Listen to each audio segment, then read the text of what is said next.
Lift every voice and sing till earth and heaven ring. Ring with the harmonies of liberty. Let our rejoicing rise high as the listening skies. Let it resound loud as the rolling sea. Sing a song full of the faith that the dark past has taught us. Sing a song full of the hope that the present has brought us. Facing the rising sun of our new day begun. Let us march on till victory is won. What's happening? What's going on, blues people? You know what it is. You know what time it is. It's allergy season. And that is definitely giving us the blues. But more importantly, it is Jack Dappa Blues. It's time for your weekly dose of blues music, heritage, history, tradition, and culture.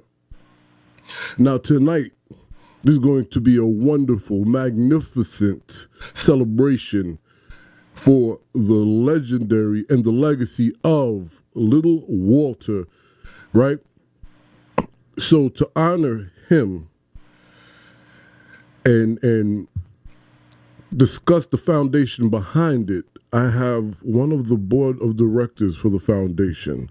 He has a long tenure in this organization. Please give a Jack Dappa Blues on WFDU HD2 warm welcome for Phil Moy. How you doing, sir? I'm doing fine, Jack. Thank you for welcoming to your show. I'm doing fine. I'm sitting here in Chicago. We're kind of packing up and getting ready to do the Little Walter birthday celebration down at Buddy Guy's Legends in about, I guess it's about 5 hours from now. Wow. So you guys are really in the thick of things. It's about to go down. Absolutely. So you know what? Let's start with that, and then we'll work our way back. How long has this celebration been going on, and who is all part of it? Well, we have tried to do a Little Walter birthday celebration around May 1st for the last few years. So this year we're doing it at Legends, and we have about 20 or 30 musicians. I mean, Chicago's cream of the crop blues here, with Billy Branch and the Sons of Blues, Sugar Blue, Matthew Scholar.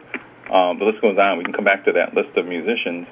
And then last year we did it at Roses, another famous longtime blues lounge here in Chicago. Last year we did it at Roses, and we're on Gig TV.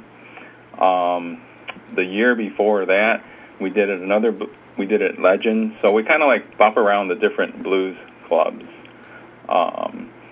And then just recently, we've also done the visit to his gravesite, because he's buried here on the south side of Chicago. We've started to do that visit too, and hopefully that will grow as more people come to pay their respect for Little Walter. Right, which is what they should be doing. Now, here's the question. How did the foundation materialize, and what is, I mean, we know, but just for those listeners who do not know, what's the mission and what's the mission of the foundation? Let's start with how it came together, and then I think that'll lead us to the mission of the foundation. Marion Diaz Rico is Little Walter's daughter. So she is the core founder of the foundation as his daughter. Marion was pretty young when Little Walter died. She was like 11 years old when he passed away. And you fast forward to a number of years later, she's working as a dispatcher at a Chicago police station, and one of Little Walter's songs comes on the radio, and she turns to the sergeant and says, "Hey, that's my daddy's song." Wow. And the sergeant like practically drops to the floor and goes, "So Marion, what are you doing here?" And so that sent her on a mission to figure out, who her dad really was and what his impact was on the blues. So we're talking about, I would say it's probably 7-8 years ago that she started on this road to find out who her dad really was. So in doing so, this is like long after her dad has passed on. Right. And she found a lawyer who took the case on pro bono to determine that she was the sole heir of the Little Walter family. Wow. There were two sisters of Little Walters that essentially had taken the foundation and taken the estate, and it kind of ignored her, so kind of left her out of the picture. Mm. And in the end, it turned out that their lawyer didn't quite file everything correctly, so the judge did hear the case, and from what I understand, towards the very end, the judge goes, well, if you really need to prove that Marion is Little Walter's daughter, because I have enough information here, and you want to dispute it, then let's do a DNA test on Little Walter, so you guys can go dig him up. Wow. And they backed off, and the judge declared her the sole heir of Little Walter's family. Wow. Well, not to press too deep, right? Because this is a celebratory moment. Sure. But just out of curiosity, was there a specific reason why they didn't want to or didn't include her, or they didn't know each other? I really don't know the answer to that. I'm going to say that they probably did know that she existed. I'm sure she did. Marion's mom was like the band accountant. Mm. So I'm sure they were in the picture. And Little Walter took Marion to practice sessions, and part of the evidence was that she was there with other blues musicians. There were verbal testimonies of people who remembered her. There was, I believe, a Social Security card that Little Walter filled out for her. So I'm sure there was some family politics in there. Right. But that's, really interesting within itself. This little lady who didn't know much about her father because he passed way too early did have the opportunity and blessings to see him in action with a lot of other legends. Yes. I mean, at 11 years old, I'm sure it was quite an impression, just to be there. I have to think when the Rock and Roll Hall of Fame had their induction this past weekend. Yes. Baez mentioned that her grandchild didn't know who she was, but after Joan Baez used her leverage to get on Taylor Swift's backstage, all of a sudden her granddaughter has a new respect for what and who Joan Baez is. Wow. Imagine that. So now, considering the fact that she knew who her father was, but not much about him, and after that moment, she began this journey with this foundation, because you hear this story a lot. Did you guys find in this foundation that a lot of the information that's out about Little Walter was incorrect? I think there's a lot of stories. I mean, I suppose, in the blues world, there not a lot of. Sometimes it's a lot of stories that are made up and passed along, and then they change along the way. So even now, there's still a few questions that people have out there. And, Marion has her mom in terms of what her mother's impression is, and then what she actually has. Unfortunately, because she was 11, it's not like she has an attic full, or we don't even have a museum full of Little Walter memorabilia or a diary or things like that. Right. That 40-year gap there is a long time. And we would like to collect more of those stories and sort through them. Like, there was a signature that was online for a while. This is Little Walter's signature. And Armely Williams, which is Marion's mom, looked at it and says, Little Walter did not write that well.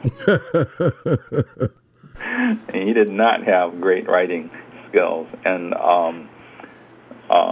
so, it's being sold online as Little Walter's signature. Unbelievable.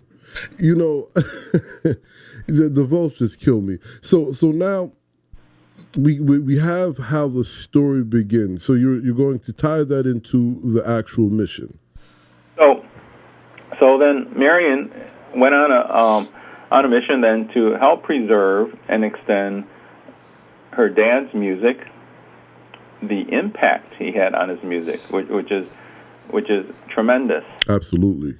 It's amazing to me, like when we do the booths at the Chicago Blues Festival, and we get people from all over the world, from Spain, Germany, Brazil, Japan, and they come up to the booth, and the name Little Walter to them is it's iconic. That they're so happy that there is a Little Walter Foundation. Wow. And I guess I'll add one more thing. Is whenever I use the Little Walter name in some discussion somewhere, it always brings a big smile on people's faces. Like, yeah, Little Walter. It's always good memories and demands respect. So one of the things that really needs to be done then is how to broaden that and to capture. And in my mind, it's more of a global effect rather than just a Chicago. So that global audience for the blues is huge, and I believe through the internet and through a lot of web stuff, we can try to help bring that together much more so than just hanging out at the Chicago Blues Clubs. Right. So you have a few because it was brought to my attention that you also produce or throw a Little Walter Blues Festival, correct? That is correct. Marion's cousin, Paul Jacobs, went to the Alexandria Tourism and Convention Bureau 4 years ago with the thought of doing a Little Walter Music Festival. So Marksville is like a suburb. It's probably not technically a suburb. It's a city in its own, but it's very close to Alexandria. And Alexandria, for those who don't know where Alexandria is, it's not in Virginia. It's in Louisiana. Alexandria is on the vertical part of Louisiana. You know, the state's like an L shape with New Orleans bottom, right? Rouge a little bit. Alexandria is kind of like on the middle of the vertical part of the L, kind of like close to Shreveport, I believe. So Alexandria is a smaller town, has the Red River running by it, and they built up a concrete riverfront for festivals. So it was kind of good timing that they could help create an event that is an economic engine for Alexandria, and that a Little Walter Music Festival would help bring in tourists, bring in some hotel business. People would just come to the town for the festival, as well as celebrate locally one of their own, what should be one of their own heroes. Absolutely.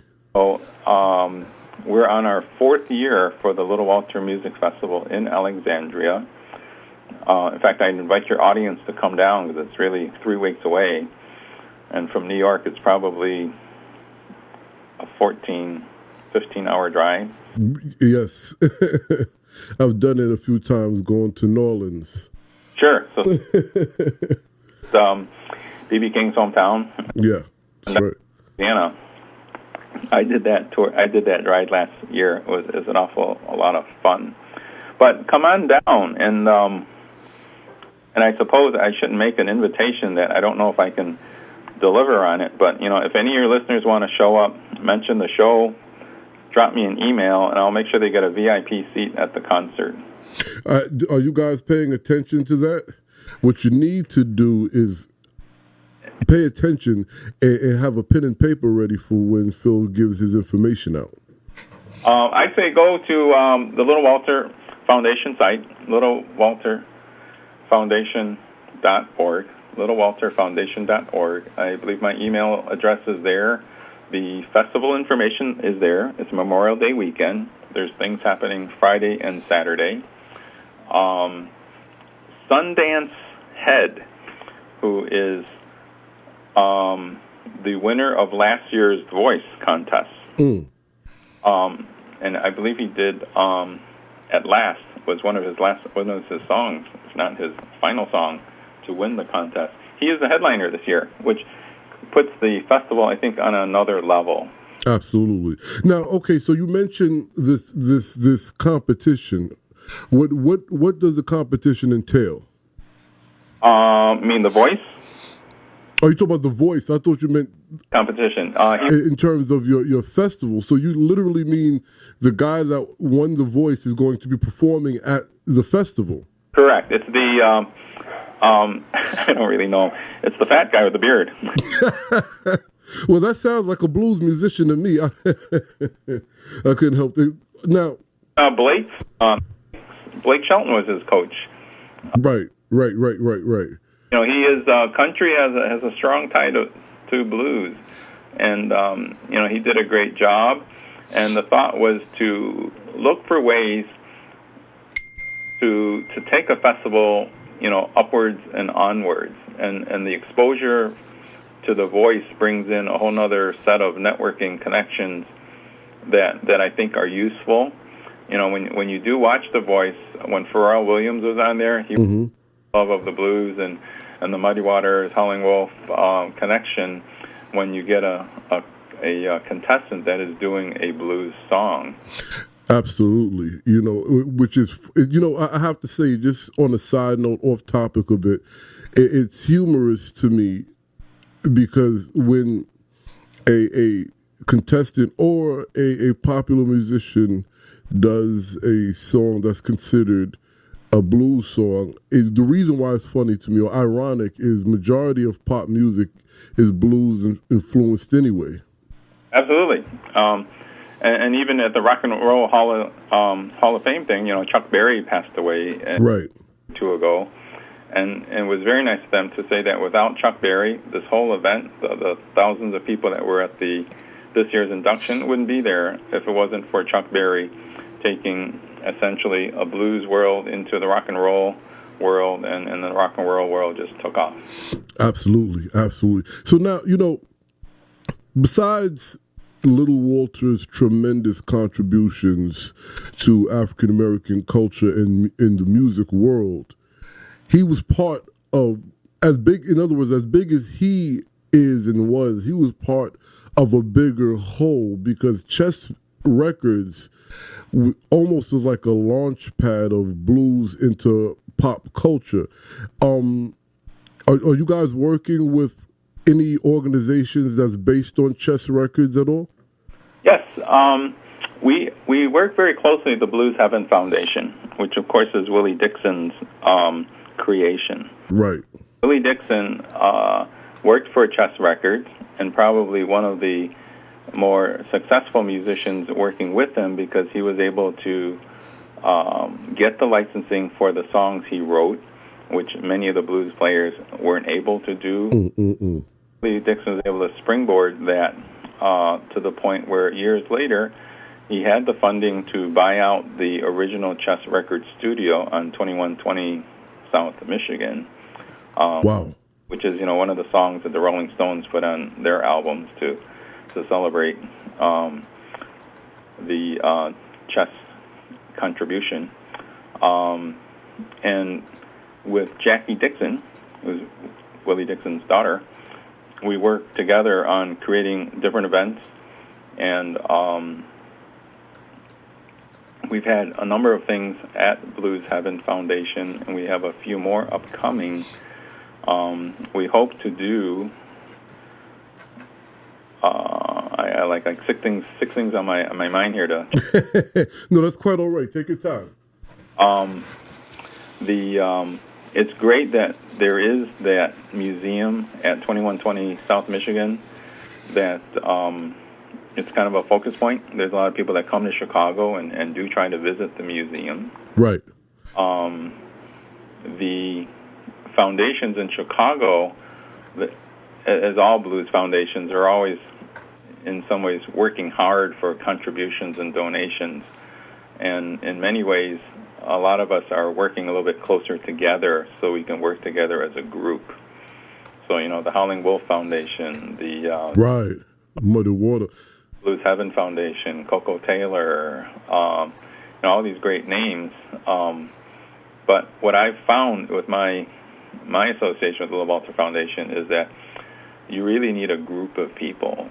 A foundation needs to be some not only just the music heritage in there, but then you need a couple of business people, you need a couple of financial people, you need a few legal people, and then you need a network into a larger group of blues fans, not only those who love the blues, but who also can help contribute to making that legacy exist. You know something? I'm really happy that you brought that up. Because now I can have a discussion that I've been wanting to have. You know, a lot of the organizations that are out here are doing their best to celebrate and preserve and things of this nature.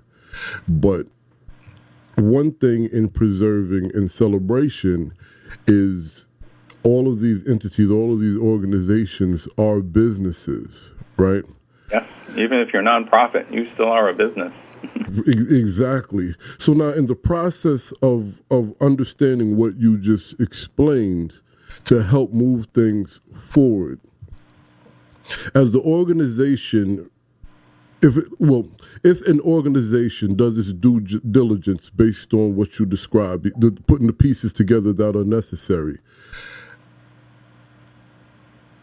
one would also make sure that whoever they're celebrating or representing, you know, be it Little Walter, Muddy Waters, Howlin' Wolf, whoever the organization represents, right?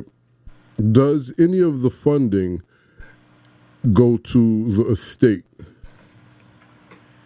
I would have to say that it varies, I believe, from foundation to foundation, because the current licensing that's out there for some of the musicians, it may be going directly to the family, and then it depends on how the family establishes the foundation, and how that connects. So there's probably no one answer to that. In our case here, Marion is the heir of the Little Walter estate, and she's established the foundation, and we try to do things within the foundation. Sometimes she's contributing money to it, or we're doing fundraising operations under the Little Walter Foundation name. So 501c3, you know, we can do things as a nonprofit entity, and that's how we're operating. So now, please, this is more of your opinion. I believe I have an idea what you're going to say, but for the edification of the audience, is it important for organizations such as the Little Walter Foundation to have programs that bridge the gap between the young adults and children and this cultural music? Oh, absolutely. We've done a few harmonica classes with Billy Branch leading the class. Last year we had a busload of kids from Arizona who came out to visit Chicago, and their music teacher was a big blues fan. We did a harmonica session at Legends, and they loved it. It was to see 70 kids in a room all playing a harmonica and having a blast was great. Absolutely. And then we were also able to arrange a visit for them to the Blues Heaven Foundation, since they were like 5 blocks away. You should include it as long as you're here from Arizona.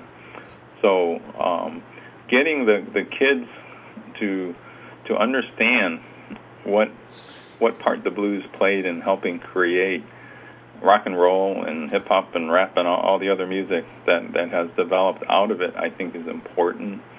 Just because as you become a musician in yourself, there's a lot of history, a lot of development, a lot of innovation that you need to be aware of. Otherwise, you're just trying to develop something on your own, and you're not even understanding where it came from, or maybe learn some new things that you can incorporate.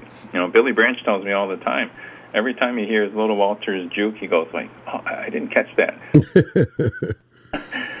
You can listen to a piece of music a number of times, and when something unique is being done to it, like as with a harmonica, or you're just making use of the distortion effect of having the harmonica and the microphone together, you can do things that just aren't in the textbook there. So given how little Walter's technique has really been historically put down, all we have his music. We don't have sheet music to go to. Right. What he did. So even to this day, he commands that respect of how do you do that with the harmonica? That's right. And he also could be considered a multi instrumentalist, right? Because he played other instruments. He did the guitar. We have pictures of him with the guitar on Maxwell Street. And I don't know if he did the drums or not, but guitar, vocals, harmonica. Definitely, it was more than just a harmonica player. It's a songwriter as well as a performer. Now, I'm sure Billy Branch is going to be there, who was also a guest on the show. You guys can look that up on Jack Dappa Blues Radio and TV YouTube channel. Also, if you're just tuning in, how dare you? But this is Jack Dappa Blues on WFDU. My featured guest of the day is Phil Moy. He's on the board of directors for the Little Walter Foundation. Now, I would like to talk about some of the guests that will be performing this evening, because, in the process of us discussing the branch of organizations that sprouted from those legendary musicians that made chess records what it was and what it continues to be, they also left a legacy of human beings that actually could be considered the holder of scrolls, right? So there's a multitude of people that will be performing tonight and celebrating Little Walter, correct? That is correct. Of course, we're doing it Legends, which is Buddy Guy's club. Buddy's not in town this week. I believe he's performing somewhere else, so he actually won't be there. But the list, I have it in front of me here. We've got, of course, Billy's band is made up of a number of Sons of Blues. I mean, that's the name of the band. So he has a few members whose dads were blues, and I'm trying to think of who's actually still. I'd have to think about the names there and the dads there. But we also have Eddie Clearwater.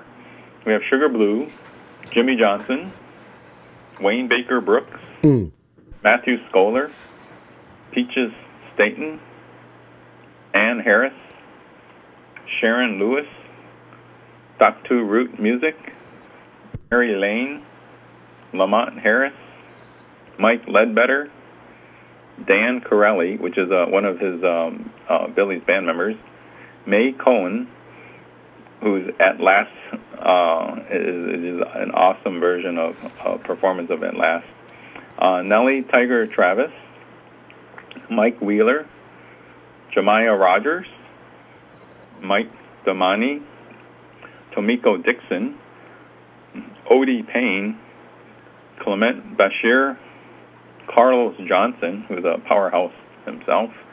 And there's a few names that we just can't advertise, but they're going to be special guests.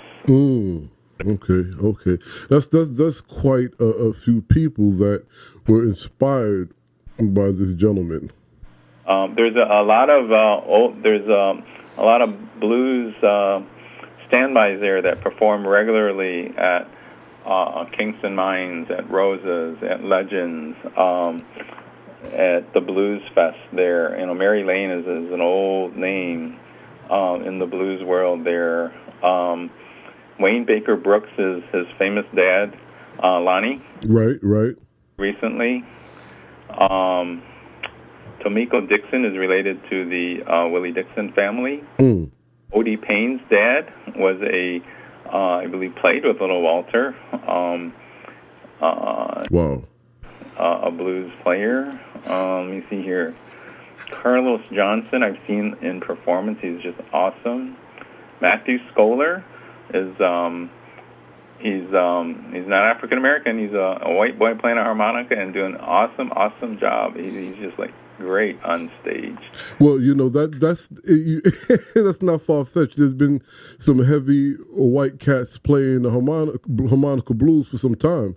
I know a couple of them that's still around. There's a lot of them. Last year, we did a tribute to it was like a harmonica tribute on stage.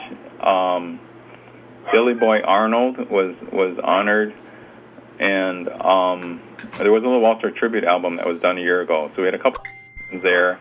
There was a harmonica blowout on stage, and it was amazing to see like 30 harmonica people all in unison. Wow. Came in. Yeah, so there are many musicians, I would say white musicians, doing a great job on the harmonica out there. Ooh, there are. And, I'm happy you brought that up because we spoke about the harmonica lessons and workshops for kids. Does your organization reach out to young black kids in Chicago, considering the music comes out of the community that they're in that's really not doing well? They're pretty underserved. Our plan on that, we haven't done as much as we'd like to do. And there's a couple parts of that will help us be more effective going forward. We're working with the Chicago public school system to see if we can implement a program there. That's still in the works. Unfortunately, Illinois is still trying to figure out their budget issues and money, and people are slow to come by to get some programs implemented very quickly because everybody's worried about whether or not they'll be there next week. Right. We do. I guess you guys can be. We have a news release here that you'll be the first to hear of this. We have gotten Hohner, the harmonica company, which is also the harmonica that Little Walter used, and harmonica. We've gotten Hohner excited about putting together a project with a Little Walter harmonica. So that's they've agreed to look at that, and we're going to see if we can't do a Little Walter signature harmonica. But with that, also to be able to springboard some sponsorship and some more activities around the Little Walter legacy, and get more classes going, and with some sponsorship, hopefully from Hohner, to help promote. As a business, as a music instrument business, it's to their advantage to sell more harmonicas. Absolutely, and I mean, considering Little Walter, Muddy Water, Willie Dixon, Howlin' Wolf, these guys are. Oh man, I can't believe her name escapes me. Etta James, Coco Taylor. These are products of what we would call the hood, the community that's disenfranchised. So I guess it would behoove the organization to reach out to those the kids and the people in those neighborhoods, because they're actually descendants of these folk, right? And from a business standpoint, Hohner selling harmonicas, buddy guy told me once that, Little Walter single-handedly quadrupled the value of the harmonica when he started playing. Wow. A quarter when it came out, and then, his work on the harmonica, all of a sudden like tripled and quadrupled in terms of what they could charge for a harmonica, because now everybody wanted to have one and play one and be like Little Walter. Well, that's beyond believable. We're in 2017, and my entire family, including the youngest of my children, have harmonicas, and one of the reasons is Little Walter. Great. And I say that because, correct me if I'm wrong, I believe his untimely demise was in 1968, correct? Correct. Right. So many years later, you have children and adults picking up an instrument for the first time based on a musical contribution that's pretty much 47, 50 years old. Sure. I mean, even if you look at who Hohner has for signature harmonicas now, it's John Lennon, Bob Dylan, Steve Tyler, and they just put out an Ozzy Osbourne harmonica. Ozzy Osbourne harmonica? Ozzy Osbourne. But, you know, when you see musicians playing the harmonica, and, you know, Mick Jagger doesn't have a signature harmonica yet, but he was the one that did the harmonica on their latest album, Lonesome Blues. Right, but if I'm not mistaken, he's introduced his harmonica chops on a few of their records from what we would call the British invasion, right? So we're happy to be working with Hohner on that. Yeah, that's a good thing. The announcement at this point is we're working towards something, and we'll see in the next few months how that rolls out. And you know, the goal would be to put together a package that commemorates little Walter, his story, and what he did with the harmonica, and put it out there, and that, you know, raises him. I shouldn't say raises him. It visually puts him in the same brackets as the other big names that Hohner has put signature harmonicas out there for. And I'd love to get to even like Stevie Wonder. Oh boy. Who's a living harmonica legend there. Right now, that's right. We've never had that opportunity to actually talk to Stevie Wonder, but, you know, with the, you know, as we raise our visibility, like through the voice, right, all the musicians that are connected to the voice are you know, a much step closer away in terms of doing something. It'd be great to have some kid at the harmonica show up on the voice and use that. It would. and thank the Little Walter Foundation for starting him on that journey. Yes, absolutely. There's a kid in Indiana whose name is on the tip of my tongue, who is a Hohner-sponsored harmonica player, and he's doing awesome as a young 18-year-old white kid with a harmonica who is attracting a young audience because he's young, he's hip, he's cool, and he plays the harmonica and a guitar. You know, I have to ask you this based on a business side of things, right? Because I guess commercially in this day and age, most sponsors and things of this nature identify blues with a white audience. You can't tell from the radio broadcast, but I'm Chinese in terms of heritage, and I grew up on the south side. I grew up on 87th and Sangamon, which is like just a couple miles away from all the activity occurring at 47th Street and side for old blues clubs that I'm sure my mom would never have let me go to. If she only knew. And it really wasn't until I was asked to do the website that I really started to look at blues music. So I'm like 60 years late into getting into the music. But as I attended the different events, the Chicago Blues Festival, going to Legends, Kings and Minds, Roses, it really is, when you look at the audience, and I said this to someone a few years ago, you know, all the black folks are on stage and all the white folks are in the audience. Wow. It's kind of obvious. Now, it's partly because Legends, you know, has a cover fee. And then when Billy Branch was down at Artiste down in the South Side, there was no cover charge, I think. So, you know, you go out there to hang out to listen to music, where Legends does pick up the business, the downtown crowd, the tourist crowd, now that he has the name out there. And then even Kings and Minds up on the north side. It's a Lincoln Park blues place. And, you know, the kids there is largely a young white crowd, and they're dancing. They're having an awesome time listening to music. And I wonder sometimes if it didn't really matter. As long as the music is good, it doesn't matter who's on stage, but it does attract a fairly large white audience. And that's been a topic in different shows and in different panels about the white audience that is really financially helping support a lot of blues musicians. And a lot of the young black audience is just not there. You know, they don't want to listen to the blues. They want to. It's a hip hop rap scene, and that's what they care about, and that needs to be addressed in some ways. And I would say it's possibly using guys like Pharrell Williams to help bridge that gap, and Alicia Keys to help bring up, you know, why the blues history is important to understand, to learn, and not to forget. Absolutely.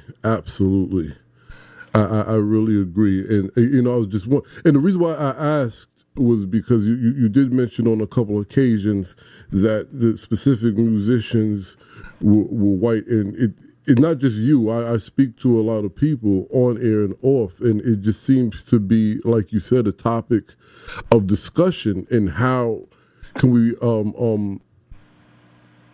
really, not in terms of saying, we don't want white people there, because that's not what this is about. It's nothing like that. What it is how can you reintroduce it to the great-great-great-grandchildren of the neighborhood, the community, or even some of the people, you know, because when everybody seems to be today into doing these ancestral research things, and are finding out that they're actually related to some of these blues musicians, or they were related to blues musicians that were legends in their own right, but never recorded, or no one ever knows, you know. And it takes a situation like that for people to begin, some black folk to begin to identify and want to do the research. I guess now what I'm asking you is, besides the pop names, right? Because we're at a point in society based on, I'll use the coined term, alternative news, alternative facts, and all the things that's going on. I don't know how many people really care to hear something from a pop star. So on our level, what can we do to bridge that gap and reintroduce it? Let me mull that around a little bit. You know, when you were talking about it, it made me think of a friend of mine who, when I told him I was on a blues foundation, he goes, he loves the blues. And then his next statement was, you know, it's Billie Holiday, it's the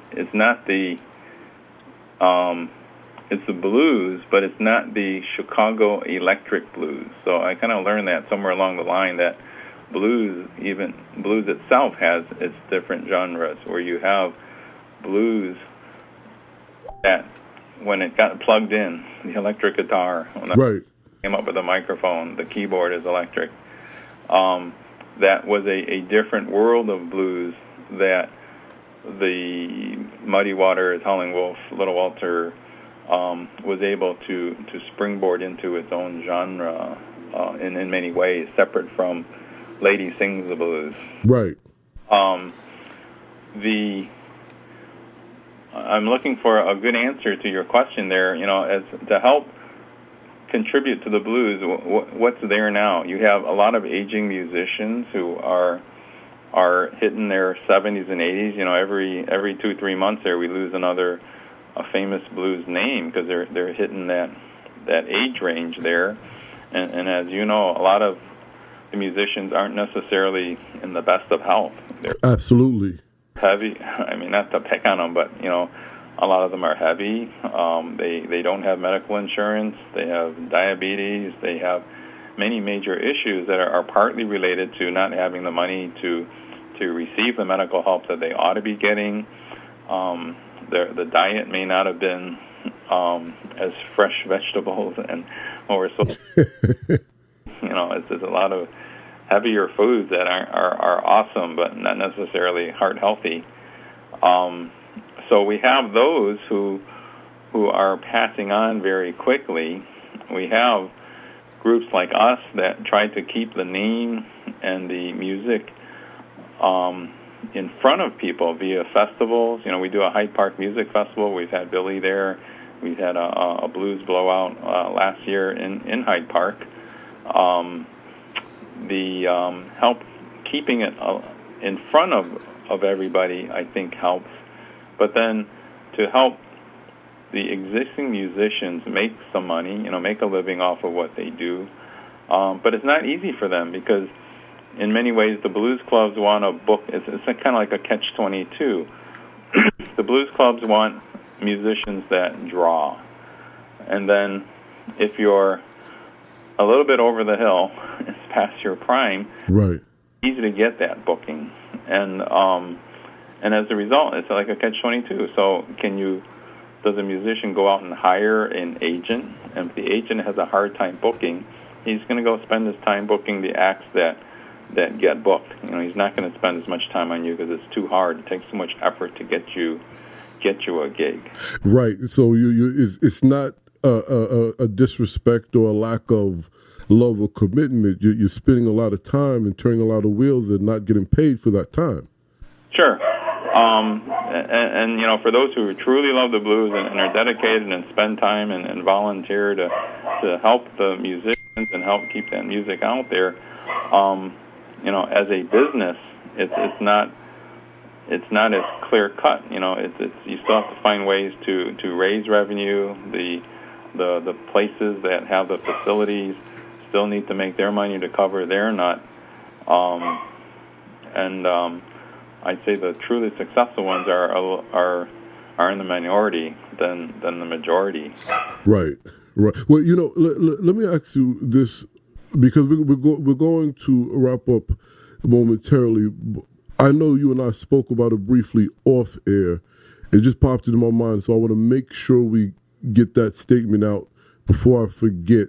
Now, the concert tonight was supposed to be live streamed on a specific online channel, but it's not, correct? That's correct. I last year at Roses, we did it on Gig TV.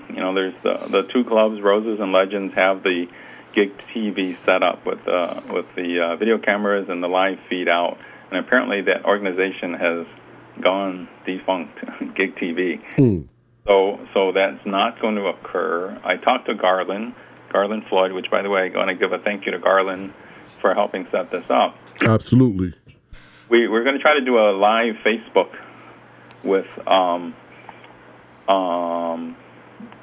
I believe her name is Betty White.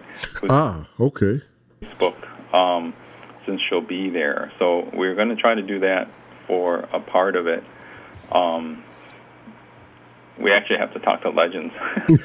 Before, right. Now, okay, but if... The Facebook page, Garland's Facebook page, we should be able to do a live feed, and that connection will be there.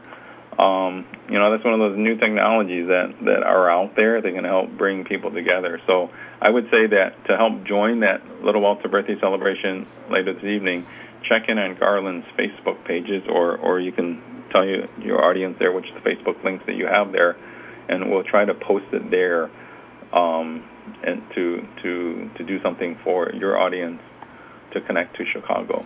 Absolutely. That is the beauty of this new digital age.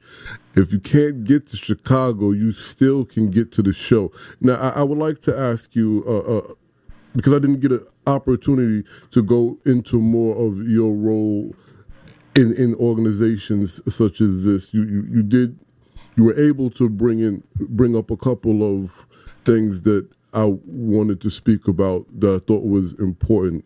And first and foremost, thank you. Now, again, like we stated earlier, there are a lot of these organizations that dedicate their time to celebrating, preserving, or just giving a place for the history and performances, right? What advice do you have for these organizations? Some of them are museums, for that matter. What advice do you have for them that could allow them to be more successful in their endeavors? I would have to say, I guess this is partly related to my work at the Hyde Park Chamber of Commerce. Play that network out, do that networking. 3-4 years ago, I told Marion, as we're sitting in Legends, Buddy has a great network here. You should be hanging out like a barfly. people that come through Legends here that would probably love to meet you, and if you're living on the South Side, they're not going to meet you. But if you're at Legends, that those cross wires that can create a spark can happen where if you're not in front of people, those sparks don't fly. Just like, the Obama Library is coming to Chicago, I would hope, and as they do planning here, that they would be able to include a little bit of the blues on the South Side as part of the South Side story, and we're going to try to work with a few of the foundation people there, and leverage that network of the strong political power in Hyde Park. Absolutely. I mean, Barack and Michelle brought the blues to the White House. Yes. So to have that bit of time to talk to Barack about that would be great, and I envision that happening. Just being in the Hyde Park Chamber of Commerce, we'll have a seat at the table to talk about not only the blues piece, but it's also a part of how can Southside businesses benefit and leverage the creation of a museum, which will help bring dollars into the South Side. So how does that reach the average small and medium businessman? So those conversations are there, but to leverage that network, I'll bring up a quick one for the German Consul General, which you would think would be like so far away from our discussion here, but harmonicas came from Germany. The owner is a German harmonica company, right? And I was I'll try to wrap this up. It's okay, go ahead. I was at a meeting one day, and we were talking about wouldn't it be great if Led Zeppelin would come to Chicago to do a fundraiser for the blues, and I would do it on the 95th floor of the John Hancock Building at night, because that's kind of like being in Stairway to Heaven. It would be a great thing to do, and the German Consul General was like two people over, and he overheard me go, "When is that going to be?" Wow. And I'm like, well, no, it's not. It's like an idea. I think that would be a great idea. It'd be a great fundraiser. And it turns out that he was writing a harmonica book, because he is a harmonica player. Wow. Called Monica's Blues. So Herbert wrote a harmonica book about a tour through the southern states and up to Chicago to visit some of the places that had an effect on the harmonica with African American musicians. And it's a great book. He's just putting it out there. In fact, we're going to try to give it away as a fundraiser, or use it as a fundraising prize. But it was so out of the blue for a German consul general here in Chicago to say he loved the blues, and had that point where he was actually even writing a book about it. But that networking there, it's just like it's there. You can make sparks fly if you play out that network. So I would think that would be the case. So don't just focus on what you think ought to be done, but let that network occur and see if these random things can actually come out into something bigger. I hear that, and I thank you and commend you, because it sounds like you do this well based on what was expressed to me by Garl and Floyd in your works, and based on our conversation. So thank you for being one that seriously takes it very serious to preserve the culture as well as celebrate it. I thank you too. I enjoyed myself in this hour. I was worried about not filling in the 45 minutes, but No. Don't worry about that, because I have questions, and you have a lot to say. And see, here's the thing. Not off the record, but off topic. It's one thing to talk a lot. It's another thing to have something to say. You have a lot to say and a lot to offer. And I'm sure the listeners, especially because, like I said, and I've continued to mention this, there's a lot of organizations right now that are struggling, and even more so are in fear at this day and age, because a lot of funding is quote unquote being cut, right? So them listening just out of the love of blues through you were able to get some insight on different avenues they can try if they didn't think of that already. I speak to a lot of people that are presidents, vice presidents, or even just members of these organizations, and they don't know what to do. You know, because you after how do you say, running out of, I don't want to say running out of options. What's the term that's kind of you've pretty much come to the end of the road of everything that you can think of. It's always refreshing to hear someone else's perspective, and you brought some great things to the table. I really appreciate that. You're very welcome. And my email address is, Phil@littlewalterfoundation.org. I'd be happy to listen to your for your listeners, or if somebody has some other ideas. There is a PayPal donation button on the Little Walter website there if anybody feels that they'd like to donate to the Little Walter Foundation.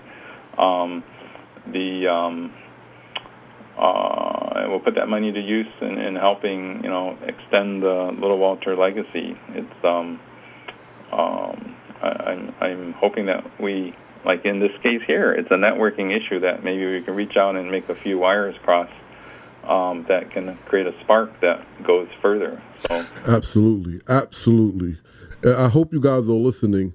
All right. Now, does the organization, now I know the organization has a Facebook page. Does it have a YouTube site?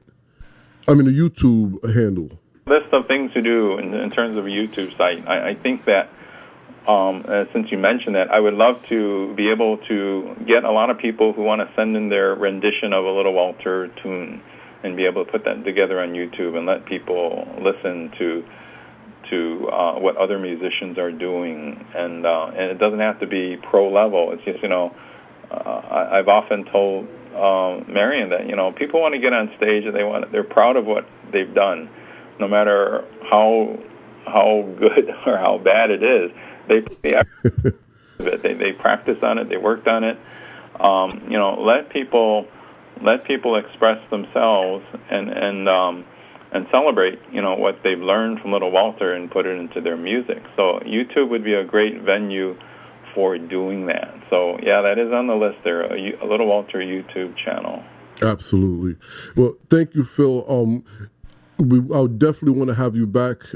Please stay in contact so I can keep people abreast with after tonight, what went on, and for the upcoming Little Walter Festival going on down in Alexandria, Louisiana. Yes. If somebody in your audience is going to go down there for the festival, it's a great festival. It's a Friday night and Saturday, a great lineup. The lineup is on the Little Walter site, and you can Google Little Walter Music Festival, Alexandria. And if some of your listeners are going to go down there, please let me know, and I'll make sure that we give them a red carpet treatment. All right, y'all hear that? You heard it. Take advantage of that, because this is public radio. This is all public service. So if they're offering you incentive to come down there and take part, I would jump on that. Thank you, Brother Phil. I'll be talking to you very soon. Sure. I'll make sure you get to sit with Little Walter's daughter and talk about Little Walter. Thank you. I would love to do that. We can set that up. All right. All right. Take care. On air. Absolutely. On air and off air and on air. We had Mary Hurt Wright, Mississippi John Hurt granddaughter.